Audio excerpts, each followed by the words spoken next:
Julia Boggs Dent was born on January 26, 1826, in St. Louis, Missouri.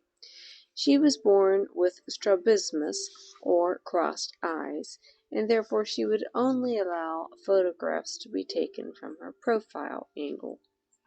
As a child, and the only girl with 7 brothers, Julia loved to fish, ride horses, and to explore the woods. While still a schoolgirl, Julia declared she would only ever marry a gallant, brave, dashing soldier.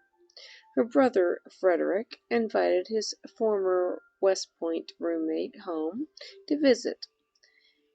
The young captain, Ulysses S. Grant, accepted the invitation. Grant proposed in 1844, but they were unable to marry until after the war with Mexico. Ulysses and Julia were married on August 22, 1848. Theirs was a marriage of deep love and respect for each other. They had 4 healthy children. Julia supported her husband in every way possible. She helped with his private business ventures and often traveled to be as near as possible during the Civil War. She encouraged her children to enhance their formal education with real-life experiences. The boys visited their father at the front often. Julia was a dedicated and energetic First Lady. She was the first First Lady to be recorded on film. She was Grant's trusted advisor. She met with diplomats, sat in on Senate meetings, and was a gracious hostess for state events. Their daughter Nellie was married in the White House. Their granddaughter by Frederick, Julia Dent Grant, was born during Grant's second term and was christened in the East Room of the White House.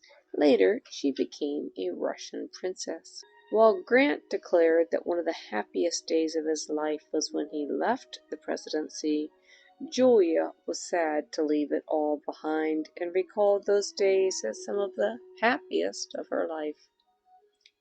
The Grants took a world tour after leaving the presidency. Shortly after returning home, they found that their finances had suffered a severe setback and they were nearly penniless due to the mishandling of funds. With his health failing and no money to provide for his wife, Grant wrote his memoirs. 5 days after finishing his memoirs, Grant died of throat cancer on July 23, 1885. Julia fondly called him the kindest, most handsome man she ever met. His memoirs provided amply for his beloved wife. Julia was the first First Lady to write her own memoirs, though no publisher would print them. She died on December 14, 1902. Her memoirs were not published until 1975, nearly 75 years after they were written.